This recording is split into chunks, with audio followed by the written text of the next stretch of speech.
Forcément. Et voilà, voilà, comme ça c'est moi qu'on voit. Alors bienvenue pour cette session. Et au départ, on avait prévu une interview avec nos amis de la famille Ben Ali qui sont sur la nation Navarro en Arizona, aux États-Unis. Et ils sont en tournée, ce sont des musiciens professionnels. Ils sont en Chine en ce moment. Donc c'était un peu compliqué d'organiser l'interview en direct avec les décalages horaires, etc. Euh, donc vous avez eu l'occasion peut-être de regarder une interview que j'avais réalisée il y a quelques années avec Clayson et avec son père Jones Ben Ali. Et je pensais que cette interview, ça pourrait servir de base pour vos questions, vos questionnements. Et peut-être pour commencer, je voudrais faire une petite introduction sur la relation entre les peuples indigènes en général et le cheval, et en particulier la nation Navarro. Moi, je connais plus spécialement les Navarros. Nous, on les appelle les Navarros, mais c'est un nom qui leur a été donné. Eux-mêmes, ils s'appellent Diné, ce qui veut dire le peuple, et même pour préciser, Nohoka Diné, ce qui veut dire le peuple qui vit sur la terre.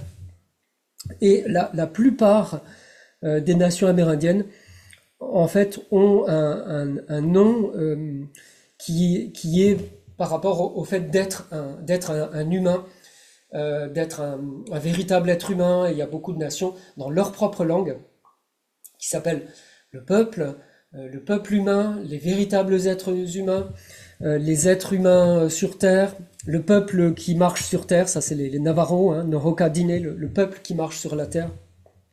Et c'est le nom qu'ils se donnent eux-mêmes parce que dans la philosophie des nations indigènes, il y a le sens, je dirais, de notre responsabilité en tant qu'être humain qui sommes sur la Terre. Et je pense que c'est un sens qu'on a totalement perdu, puisque aujourd'hui, dans un pays comme la France, le sens d'être citoyen de la France, c'est de participer, de coparticiper à l'exploitation des ressources naturelles, hein, comme vous entendez le président Macron ou les membres du gouvernement français.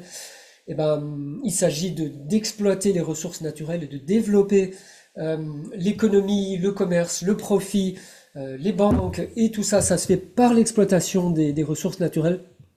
Donc ce n'est pas la philosophie des peuples amérindiens, et c'est une des raisons pour lesquelles ces peuples ont été victimes d'abord d'un génocide matériel, puisqu'on a essayé de les supprimer aux États-Unis pendant plusieurs siècles, et après d'un génocide culturel, dans le sens où à partir des années 1900, à peu près aux États-Unis, l'opinion publique s'est un peu opposée au génocide, c'est-à-dire de les tuer ou de les mettre dans des camps de concentration.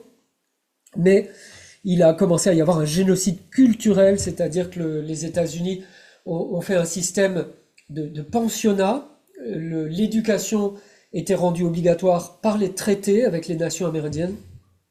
Et donc les États-Unis avaient le droit légalement de prendre les enfants dans les familles, hein, parfois de force, et de les envoyer dans des pensionnats. Et dans ces pensionnats, ils étaient systématiquement acculturés à la culture dominante américaine, blanche, qui était considérée comme la seule culture valable. Et donc leur propre culture était dénigrée de toutes les manières possibles. On les empêchait de parler leur langue, hein. Il y a des personnes qui m'ont encore dit que elles se souvenaient que dans leur enfance, quand elles prononçaient un mot en navarro, eh ben, soit elles étaient frappées, soit on leur lavait la bouche avec du savon et des choses comme ça. Donc pour dénigrer leur propre culture, leur propre langue, donc avec une phase vraiment de génocide culturel qui a duré à peu près jusque dans les années 1970. Donc il faut voir que quand on va visiter ces nations amérindiennes, on est face à des gens qui ont vécu un méga traumatisme et un génocide culturel jusque dans les années 1970. Donc c'est très très très récent. Ce n'est pas du tout une histoire qui est dans le passé, c'est une histoire qui est dans le présent. Moi-même, j'ai 64 ans, je suis né en 1960 et les cérémonies traditionnelles des Amérindiens, des Navajos par exemple, ont été interdites jusqu'en 1978, donc à l'âge où moi j'avais une vingtaine d'années. Tout ça pour dire que, quand on parle de génocide des Amérindiens, on n'est pas dans le passé, on est dans le présent. Et ce génocide continue, à vrai dire, sous des formes un peu plus sournoises. Et par exemple, en ce qui concerne les chevaux et les animaux, ils continuent avec des formes administratives. Par exemple, il y a 3 ans, il y a eu une réglementation sur la réserve Navajo, et je parlerai un peu plus du territoire des Navajo après, réglementation administrative qui leur a été imposée et qui imposait un nombre maximum d'animaux à l'hectare. Et il faut savoir que traditionnellement, les Navajos sont des éleveurs. Ils élèvent les moutons, ils élèvent du bétail pour certains, et ils ont également des chevaux. La plupart des gens qui vivent un mode de vie traditionnel, ils ont des chevaux, hein, ils ont des campements.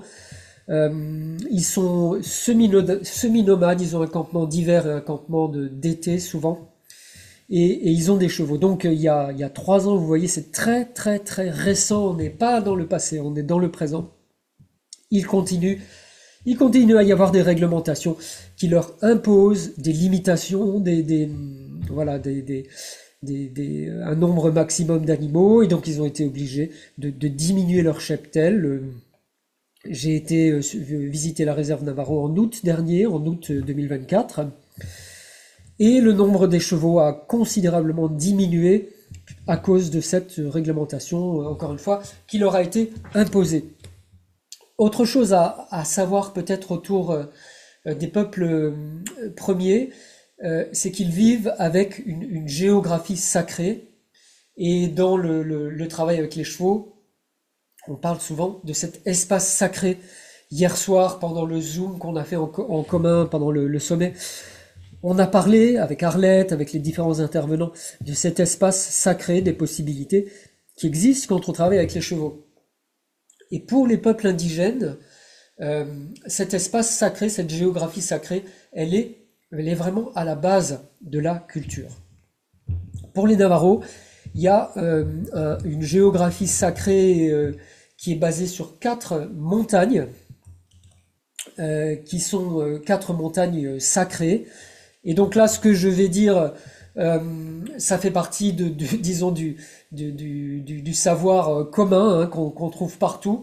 Et donc je dis ça parce que depuis les années 2000 à peu près, il y a eu une résistance organisée dans les nations amérindiennes contre ce qu'ils appellent l'appropriation culturelle. Donc le génocide a pris des formes un peu plus sournoises, mais par contre il y a beaucoup d'appropriation culturelle, c'est-à-dire des personnes qui viennent voir les Indiens Hopi, les Lakota, les Navajo, d'autres nations amérindiennes, qui prennent certaines des notions, ou parfois même des cérémonies traditionnelles, qui les ramènent en Europe, ou qui les ramènent dans un contexte occidental, et qui se les approprient.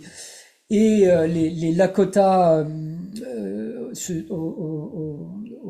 sont pas du tout contents avec cette appropriation. Ils ont fait une lettre ouverte, hein, où le conseil de Lakota déclare la guerre contre les Occidentaux qui pratiquent l'appropriation culturelle. Et c'est vrai que parfois les choses vont un petit peu loin quand même, parce que on a des danses traditionnelles, des prières traditionnelles qui sont carrément reprises directement de chez les Lakota, ou des chants traditionnels, et qui vont être réutilisés dans des stages de développement personnel, dans des stages de chamanisme ou de néo-chamanisme, complètement en dehors de leur contexte. Et donc on comprend bah, évidemment que les gens qui utilisent eux-mêmes ces cérémonies ne soient pas très contents de les voir utilisées dans un contexte qui n'a finalement pas beaucoup de sens. Et je fais cette introduction parce que du coup, la plupart des nations amérindiennes sont devenues très très sensibles à l'appropriation culturelle. Et je dois dire que moi-même, le peu que j'ai dit dans ce livre-là, le livre de enseignement des chevaux, euh, et ben ça a été très compliqué parce que ça a été compris par certaines personnes comme étant de l'appropriation culturelle, bon, ce qui n'était pas vraiment mon intention. Et donc, je préfère maintenant dire qu'il y a plusieurs types de connaissances. Donc, il y a des connaissances sacrées chez les nations premières, comme chez nous d'ailleurs. Hein, nous, on est de tradition judéo-chrétienne. Il y a des connaissances sacrées, la Bible, enfin, ou la messe, ou certaines choses, où a priori vous n'êtes pas autorisé à pratiquer des baptêmes ou des mariages chrétiens ou des choses comme ça si vous n'êtes pas prêtre. Et, euh, et donc c'est pareil sur les nations amérindiennes. Il y a des cérémonies, il y a des chants. Vous n'êtes pas autorisé à utiliser ce savoir si vous n'y avez pas été, disons, introduit. Et depuis les années 2000, il y a assez peu de blancs qui vont être introduits justement parce qu'il y a une forte résistance hein, contre l'appropriation culturelle. Donc, moi, j'ai pris parti de ne pas rentrer sur ce terrain des chants sacrés, des cérémonies sacrées, même si on en trouve pas mal, à vrai dire, sur Internet. Hein, il suffit de chercher et puis vous allez en trouver. Mais moi, j'ai choisi de ne pas rentrer sur ce terrain. Donc, il y a du savoir, disons, qui appartient à certains clans et qui, si vous voulez, n'est pas très utile parce que ça concerne des lieux sacrés et disons, des connaissances sur certains clans. Les Navarros ont 115 clans à peu près. Et donc il y a des connaissances, par exemple, de l'histoire de certains ancêtres dans des clans particuliers. Et c'est un savoir qui est considéré comme tribal ou clanique. Et donc il demande aux Occidentaux de ne pas utiliser ce savoir. Troisièmement, il y a un savoir qui est considéré comme étant, disons, de connaissance publique. Hein.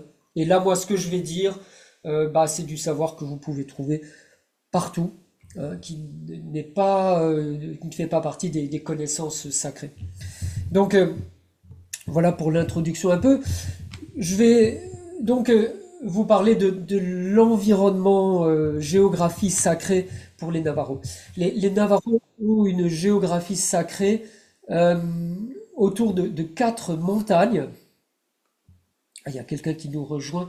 Autour de quatre montagnes qui sont les quatre montagnes sacrées. Et je vais vous partager mon écran par rapport à ça. Voilà, si toutefois je trouve le petit bouton. Voilà. Et donc je vais vous partager mon écran. Et alors vous allez trouver carrément sur Wikipédia, n'est-ce pas, les quatre montagnes sacrées des Navarros, voilà, avec un certain nombre d'informations que vous pouvez consulter. Ça existe en français également. Et vous avez également les photos de ces quatre montagnes sacrées. Ça, c'est quelque chose d'important parce que il y a beaucoup de choses dans les stages de chamanisme autour de la roue de médecine, vous voyez. Et il y a l'appel aux quatre directions, l'appel à la roue de médecine, etc. Mais en fait, ça fait référence à des lieux qui existent réellement. Pour les Navarros, il y a donc ces quatre montagnes sacrées qui sont des lieux qui existent réellement. Donc il y a la photo là de ces quatre lieux, le mont Taylor et Bianca Peak et le Hesperus Peak et les San Francisco Peaks qui sont près de Flagstaff. Euh, et donc vous pouvez même trouver des posters là que vous pouvez acheter sur les montagnes sacrées.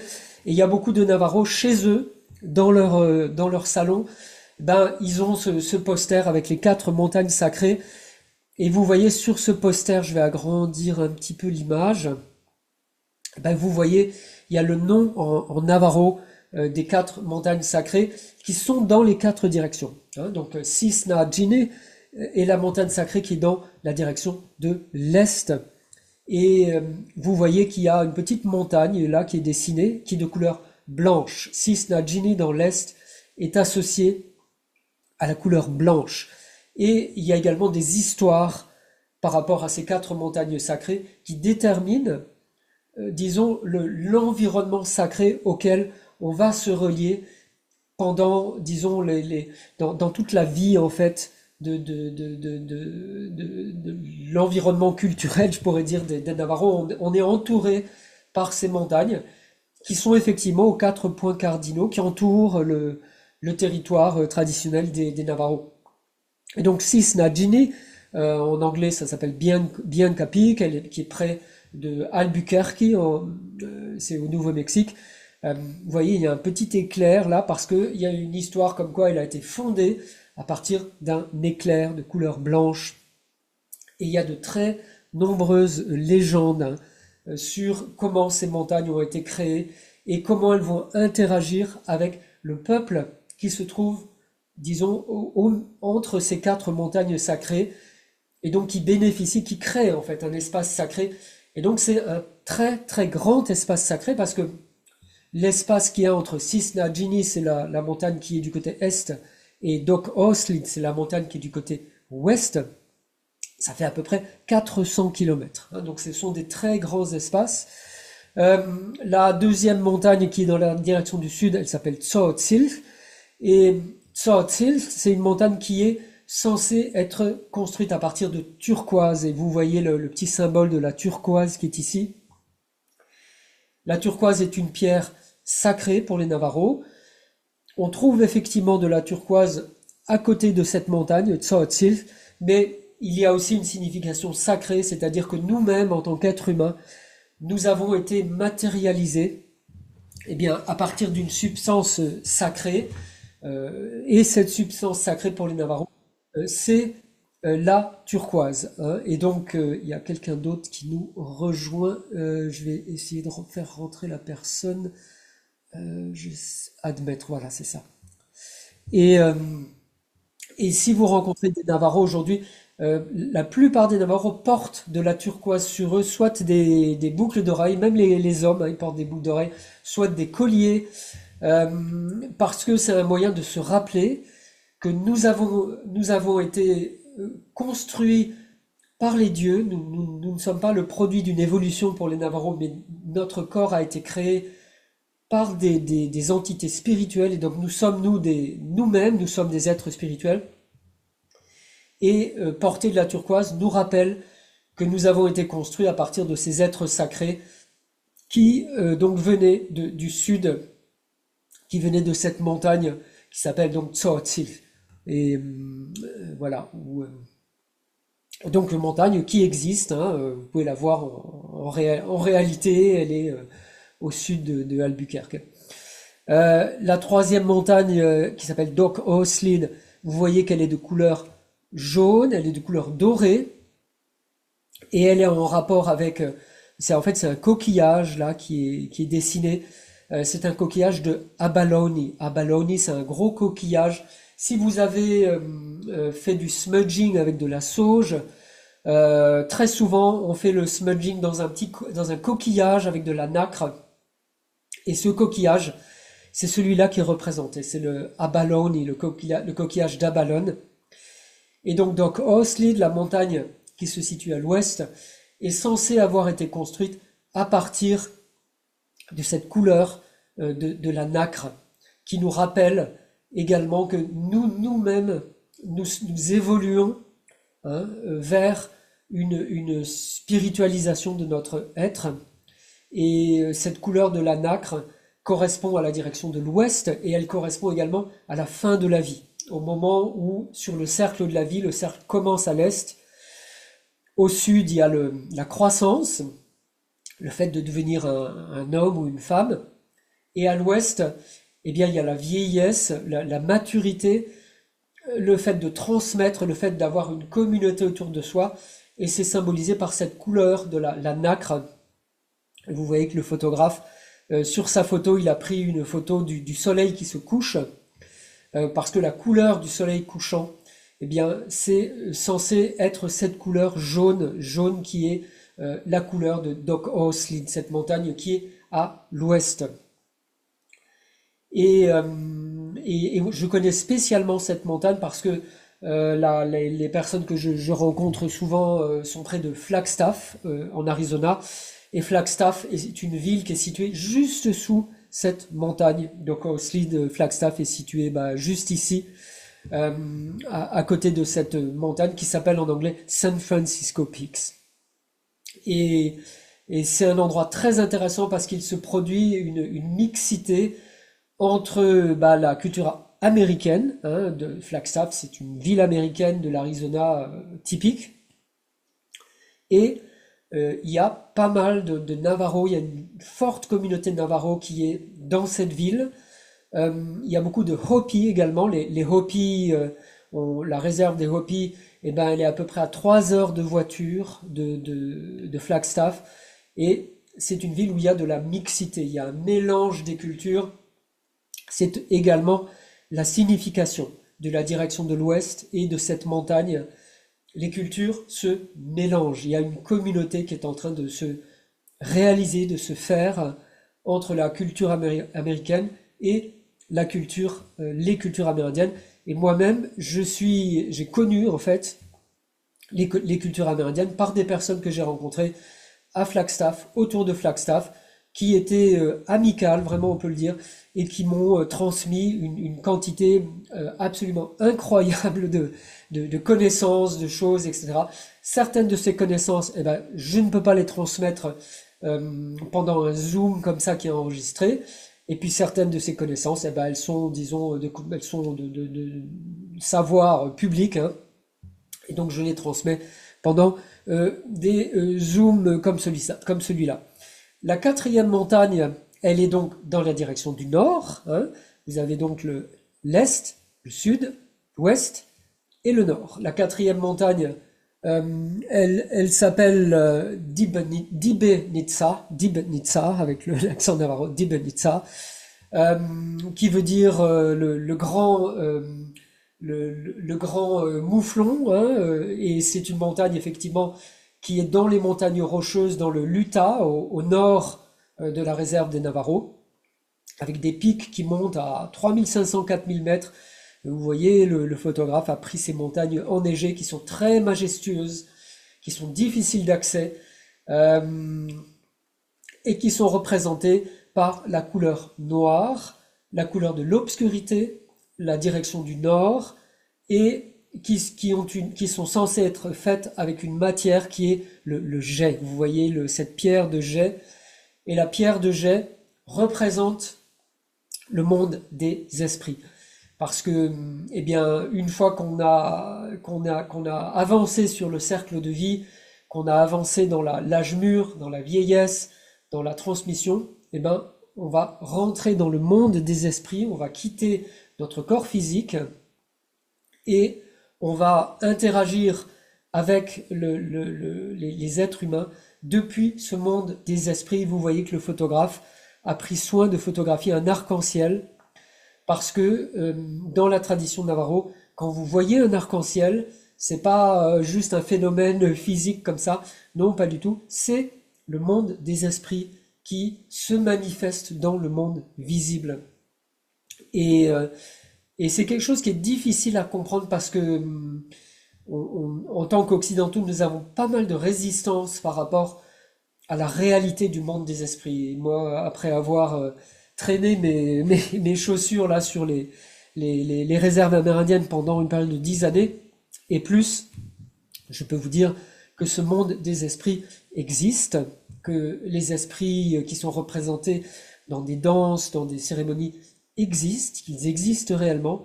Et il y a de nombreux Navarros, quand ils voient cet arc-en-ciel, eh ben, qui sont d'avis que les esprits peuvent se manifester corporellement.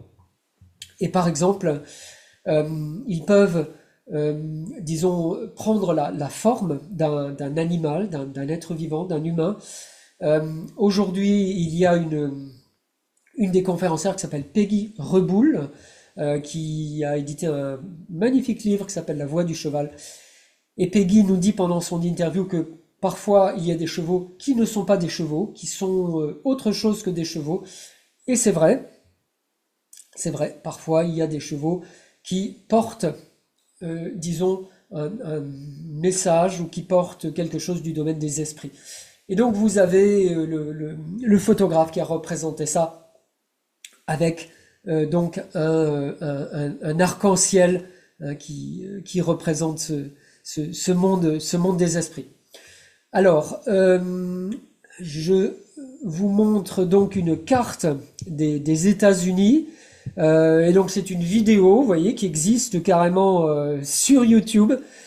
Et vous avez, donc je vous montre la chaîne parce que vous voyez, il y a une chaîne qui est faite par une personne que je connais d'ailleurs sur la réserve Navajo, qui s'appelle Navajo Traditional Teachings. Et si vous vous intéressez à la culture Navajo, plus peut-être qu'aux jeunes femmes avec les soutiens-gorge, mais si vous vous intéressez à la culture Navajo, regardez cette chaîne. Elle est en anglais, elle est très bien faite. Vous voyez que le sigle, eh bien, ce sont les 4 montagnes sacrées, justement, dont on vient de parler. Et il y a énormément de vidéos explicatives sur qu'est-ce que c'est que la culture Navajo. Je vais vous faire un petit extrait, justement, de cette vidéo qui est très bien faite. Voilà. Qui montre... qui montre les 4 montagnes sacrées. Ça, c'est donc, il y a Flagstaff est là, Albuquerque est là. Ça, c'est le Nouveau-Mexique. Ça, c'est l'Arizona. Et donc, vous avez la localisation géographique de ces 4 montagnes qu'on vient de voir. Et voilà, donc je vais pas passer toute la vidéo. N'hésitez pas, si vous êtes intéressé d'en savoir plus, eh bien, regardez cette chaîne. Donc, Navajo Traditional Teachings, c'est fait par un Navajo qui enseigne dans une université Navajo, la nation Navajo est, je pense, la seule nation amérindienne qui a créé sa propre université qui s'appelle Diné College. Et donc, le Diné College a créé un certain nombre de ressources qui sont accessibles en ligne. Et voilà, je vais vous montrer. Voilà, donc ça, c'est le site de l'université des Navajo, Diné College, qui recrute donc les jeunes sur la réserve Navajo. Il y a également un musée. Il y a quelque chose de très intéressant dans ce lieu. Vous voyez que le maïs est représenté. Et je vais un petit peu parler du maïs, justement, et de sa signification pour les Indiens Navajo. Et peut-être on va conclure la vidéo là-dessus et passer à des questions si vous avez quelques questions. Chez nous, en Europe, nous avions dans notre culture des plantes sacrées, et ces plantes sacrées étaient censées être les fondements de notre culture.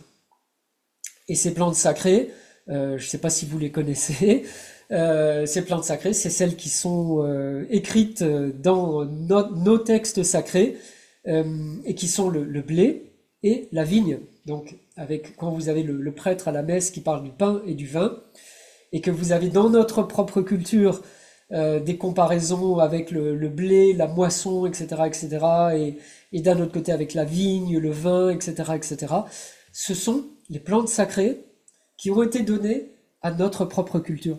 Sauf que je me suis rendu compte que maintenant, pendant une conférence, eh bien, je parle des plantes sacrées occidentales et de la Bible, alors les gens comment dire, me jettent des tomates parce que on a beaucoup de résistance par rapport à notre propre culture. Et pourtant, comprendre ce que sont ces plantes sacrées, c'est quelque chose de méga, méga, méga important. Et pour expliquer ça, je vais mettre en pause et je vais chercher quelque chose de l'autre côté de la table et je reviens dans un instant. On va reprendre. Voilà. Et donc, le maïs est une plante sacrée pour les Amérindiens. En réalité, la majeure partie des rituels, des cérémonies sont autour du maïs, hein, parce que le maïs est une substance, est une plante qui nous a donné la vie. Et quand vous avez marqué dans la Bible que Jésus est venu apporter le pain de vie, etc., etc., c'est la même chose qui est dite. Mais c'est vrai que quand c'est avec les Amérindiens, bah souvent c'est plus attirant parce qu'on est un peu attiré par l'exotisme, etc. Mais la signification est la même. Il y a une plante sacrée qui a été donnée par les dieux, les êtres sacrés, et cette plante sacrée, c'est le maïs. Et là, j'ai amené des épis de maïs qui viennent différentes nations amérindiennes pour vous montrer que le maïs, les différentes sortes de maïs euh, représentent, représentent l'humanité dans les traditions amérindiennes. Et chaque grain de maïs, vous voyez, ça c'est du maïs avec plusieurs couleurs, représente l'humanité euh, quand, disons, quand notre voix marche dans l'harmonie, dans la beauté. Vous connaissez peut-être cette prière des Navarros, Rojo na Asli, je marche dans la beauté, je marche dans le Rojo, dans le Ozo, comme on dit. Et si je marche dans cette harmonie, eh bien, c'est représenté par cet épi de maïs, avec les grains, vous voyez, qui sont bien, bien, bien rangés en ligne. Et il y a certains de ces grains, vous voyez, qui sont rouges, il y en a d'autres qui sont jaunes, il y en a d'autres qui sont blancs, il y en a d'autres qui sont noirs. Ça représente les différentes races de l'humanité. Et c'est un médecin man hein, qui m'a expliqué ça. L'humanité est un tout. Ce n'est pas parce qu'on a une couleur de peau, une culture différente, que nous devons marcher différemment. Et il m'a dit que, eh bien, ce n'est pas parce que nous sommes des blancs que nous avons le droit d'exploiter la terre et de marcher en dehors de cette voie qui a été tracée pour nous. J'ai le soleil en plein dedans. Attendez, je vais fermer le rideau parce que je suis un peu ébloui. Il y a un beau rayon de soleil qui arrive en même temps, en même temps que je parle, en même temps que je parle du maïs. C'est sûrement un signe favorable, mais c'est pas très bon pour la vidéo par contre. Donc, et voilà un autre épi de maïs, vous voyez, les rangs de maïs sont bien, bien, bien, bien rangés. Et, et donc, quand je marche dans la beauté, quand je marche dans l'harmonie, c'est-à-dire euh, je prends mes responsabilités en tant qu'homme, en tant que femme, je fais attention à l'autre. Il y a la compassion. J'essaye d'écouter ce que l'autre me dit avant de faire valoir mon propre point de vue. Donc tout ça, c'est marcher dans l'équilibre, c'est marcher dans la beauté, dans le rojo. Et donc si je suis dans cette pensée, on pourrait dire, qui est droite, eh ben, ça va être matérialisé par les grains de maïs. Et j'ai même un ami qui m'a dit que pour expérimenter, il a planté du maïs en pensant à tout à fait autre chose et en pensant un peu à n'importe quoi. Et le résultat, ben, ça a été des épis de maïs avec les grains qui sont un peu dans tous les sens comme ça. Et donc, il me montrait ça en me disant, bah, tu vois, c'est la preuve que nos pensées, elles ont une action sur ce que nous créons. Et il y a une conséquence parce que si le maïs qui est la base de ma vie, de mon alimentation, eh ben, il ne pousse pas correctement, et ben, du coup, la nourriture que j'ai ne va pas être de bonne qualité. Et si vous comparez à ce qui se passe en ce moment chez nous, en France, eh bien, notre nourriture, elle est, on pourrait dire, basée sur le profit. Hein. Vous allez dans un supermarché, la plupart de ce que vous trouvez sur les rayons, c'est euh, pas tellement pour nourrir les bonnes intentions à l'intérieur de moi, mais c'est pour faire du profit. Et ça crée la conséquence qui est que l'alimentation que j'ai euh, influe sur qui je suis en tant qu'être humain et m'empêche de vivre dans la beauté, de penser dans l'harmonie. Et voilà, c'est un petit peu ce que me disaient ces personnes médecine. Alors, je vais continuer avec un autre concept qui est très important. Alors, attends, il y a une question de Marilyn. Est-ce que les Navarros considèrent que le maïs est venu aux humains tel qu'il est aujourd'hui? Ou est-ce qu'il y a des récits qui parlent de la plante sauvage, plante cultivée? Ah oui, merci Marilyn pour la question.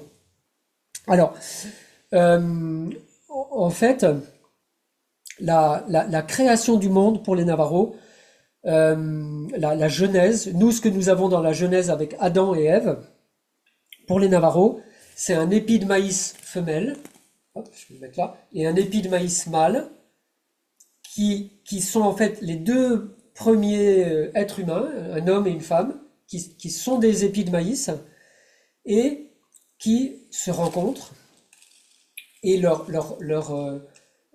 rencontre va créer l'humanité entière. Donc il y a pas tellement de questions de plantes sauvages, plantes cultivées. C'est le maïs tel qu'il a été donné, les deux premiers plants de maïs, femelles et mâles, qui se sont rencontrés, comme les histoires le racontent. Hein, les histoires racontent la genèse en fait de l'humanité, un peu comme l'arbre de la genèse, le paradis, etc. C'est un peu la même chose. Et l'union de ces deux épis de maïs a donné l'humanité. Et il y a un autre élément que nous avons perdu, mais qu'on retrouve un peu chez les druides, c'est ceci. Donc ça, c'est quoi? C'est un panier. C'est un panier. Et toutes les nations amérindiennes, elles ont une importance pour ce panier. Et quand vous allez, là, c'est un panier qui vient oui, un beau saladier de popcorn, oui, c'est vrai. Ça, c'est chez les Américains, ça. Mais si vous allez dans une réserve, vous avez de ces magnifiques paniers qui sont vendus et malheureusement, eh ben les touristes les achètent en disant oh le joli panier, oh là là, c'est combien ça coûte? Oh mais c'est trop cher, ça coûte 150 $. Oh, c'est beaucoup trop cher. Tu peux me le faire à 70 $. Et sans se rendre compte que cet objet est un objet sacré et que c'est un honneur que la personne qui a fabriqué ce panier le propose à la vente. Et donc, dans ce panier, donc ça c'est un panier des Tohono qui est ce sont les Amérindiens qui sont juste à côté de chez Linda Kohanov. C'est les premiers Amérindiens que j'ai connus en fait, parce qu'ils sont à 20 km de chez Linda. Et donc j'y ai été directement avec ma petite voiture là, pour leur rendre visite. Et donc, ce panier représente le début de l'humanité. Donc vous avez en fait dans les cérémonies le panier et les deux premiers épis de maïs. Et dans les cérémonies, encore une fois, je dis des choses qui sont vraiment de connaissances publiques, hein, vraiment. Et ben, vous avez ce panier avec la spirale de la création, et c'est la spirale des galaxies, c'est le Big Bang. Et à partir de cette spirale, eh bien, il y a les premiers épis de maïs et la vie en fait qui va commencer à se développer. Et il y a une histoire intéressante et je vais sans doute conclure petit à petit là-dessus. Alors il y a le coton, absolument, oui, oui, oui, il y a des similarités avec les nations, mais avec nous aussi parce que quand je suis un peu rentré dans cette histoire du maïs, etc. Je me souviens, c'était chez les Hopis. Et les Hopis, ils sont très chaleureux, très amicaux. Je suis arrivé dans un des villages Hopis, je crois que, je sais plus lequel c'était. Et, le gars m'a dit, bienvenue, nous avons une cérémonie aujourd'hui. Tu peux rentrer dans cette maison-là, monte sur le toit et tu verras mieux la cérémonie. Et ils étaient super, super, super amicaux. Et la cérémonie, c'était des danses sur le maïs. Comment est-ce que le maïs a été créé? Et la plupart des danses chez les Hopis sont par rapport à ça. Voilà, donc merci pour le berry sur les paniers. avec de l'ortie. Euh, mais il y avait aussi les figures de moisson, hein. En principe, les 7 premiers épis de la moisson étaient tressés pour faire une spirale. Et à partir de cette spirale, eh bien, on faisait une cérémonie qui était bénie par le prêtre, ou alors s'il y avait des druides, eh ben, c'était plutôt avec les lieux sacrés, n'est-ce pas? Et, et alors ça garantissait l'abondance de la moisson. Et ça existait euh, en Italie jusque dans les années 70, 1970, 1980. Il y avait encore ces cérémonies de la moisson. Aujourd'hui, avec une moissonneuse-batteuse, c'est un peu plus compliqué, hein, évidemment, de cueillir les 7 premiers. Mais on avait les mêmes traditions, les mêmes cérémonies, les mêmes chants, et nous pourrions probablement les retrouver. Je vais terminer la vidéo en montrant cet objet qui est le même panier que celui-là, mais ça c'est un panier de cérémonie des Navarros. Et ce panier, je ne vais pas trop développer, mais il représente comment l'univers a été créé à partir de la spirale. Mais il y a eu d'autres éléments. Il y a eu euh, un lac fondamental, il y a eu l'arc-en-ciel qu'on a vu tout à l'heure, qui est la manière dont les esprits se manifestent aux humains, et il y a eu les montagnes sacrées. Il y a différentes montagnes sacrées qui sont là, et vous voyez sur ce... Et alors les montagnes se reflètent en fait ici. Ça c'est la réflexion des montagnes sacrées, et ça c'est les Diyendine, le peuple sacré comme on dit, qui regarde, hein, n'est-ce pas, qui regarde autour de nous, et ils sont représentés avec ça. Alors, et donc, en Bourgogne, nous avons le vin et la vigne, et la deuxième plante sacrée que nous avions, hein. Le pain représentait le corps, et la vigne représentait l'esprit, parce que le blé, c'est une plante qui est droite, et elle représente la droiture que nous devrions posséder en tant qu'être humain. Et la vigne, avec ses petites spires comme ça, représente l'esprit, quand l'esprit se manifeste à nous. Donc oui, nous avons le vin absolument, et cette plante était censée être une plante sacrée. Ouais, à partir de l'ère chrétienne, et chez les Celtes, effectivement, il y avait des boissons fermentées avec la bière, mais il y avait de l'orge, hein, il y avait une boisson fermentée avec de l'orge également, hein. Donc on retrouve là le lien avec les céréales également, les plantes sacrées. Je vais m'arrêter là. On a un petit peu voyagé, n'est-ce pas, dans l'univers spirituel des Amérindiens, et principalement des Navarros. Peut-être juste pour vous dire, et on va terminer avec les chevaux, que dans la tradition des Apaches et aussi des Navarros, eh bien les chevaux, j'essaie de les faire tenir, ils ont été créés, hop, ça tient pas, ils ont été créés dans ce panier sacré, dans les 4 directions, hop, ça marche pas, dans les 4 directions, à partir donc du nord, avec un cheval noir, euh, du sud avec un cheval turquoise, que je pose là, à l'est avec un cheval blanc qui est là, et à l'ouest avec un petit cheval de nacre que j'ai acheté chez les Zunis. Les Zunis représentent justement ces petits chevaux. Et si vous aviez assisté à nos ateliers avec les amis Navarro de la famille Ben Ali à l'époque, et ben du coup on distribuait ces petits chevaux, on bénissait ces petits chevaux qui étaient distribués aux différents participants. C'était pas juste pour le folklore, c'est aussi parce que eh bien il y a ce lien qui est fait avec les chevaux dans les 4 directions sur ce panier qui représente notre propre vie.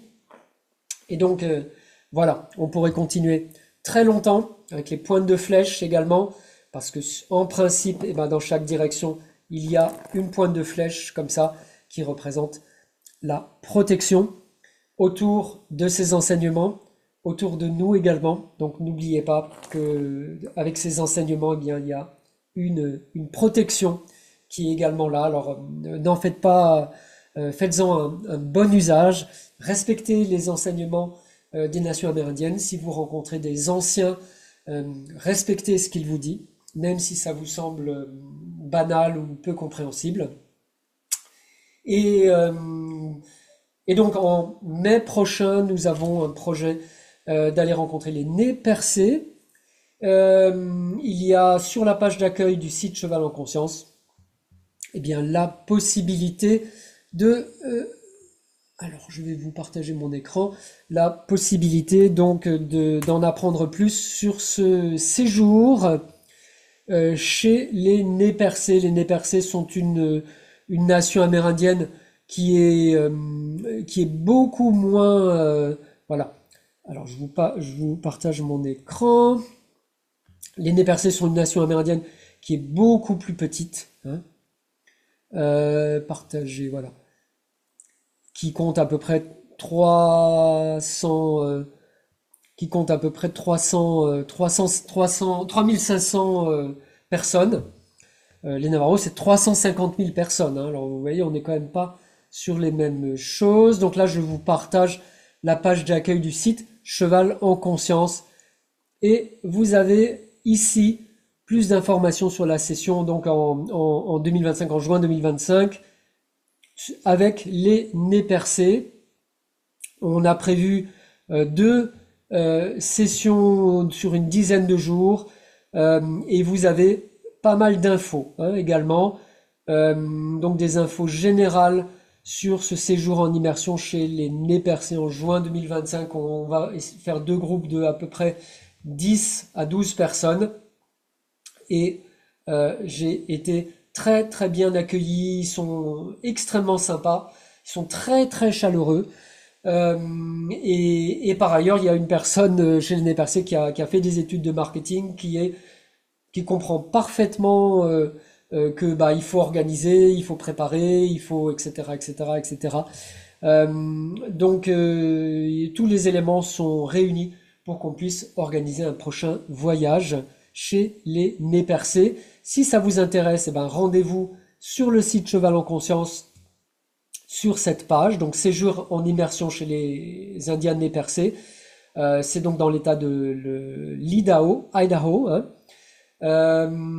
Et il y a un petit questionnaire. Donc, il y a un petit questionnaire pour savoir bah, est-ce que ça correspond à votre demande, à vos attentes. Donc, complétez ce petit questionnaire si ça vous intéresse de venir nous rejoindre en juin prochain.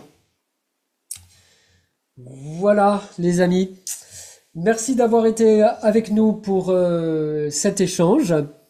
Et on continue les interviews autour du cheval et des traditions amérindiennes. Il y a donc cette très très belle interview avec la chamane Odma Suk.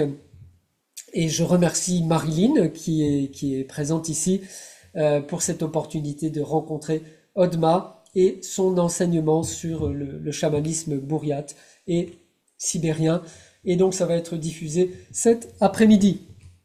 Vous avez aussi Dana Crocher, qui est la productrice du film Rescued Hearts, qui parle, et également une interview exclusive avec Linda Kohanoff, diffusée ce soir, le 21 décembre à 18h, que je vous conseille vraiment. Linda parle de sujets très personnels, et très très belle interview donc, qui sera diffusée aujourd'hui, 21 décembre, à 18h. Alors Brigitte me demande, cette vidéo peut-elle vue toute cette journée? Quelle vidéo, Brigitte? La vidéo de Linda Kohanoff? Oui, elle sera visible jusqu'à demain, le 22 décembre.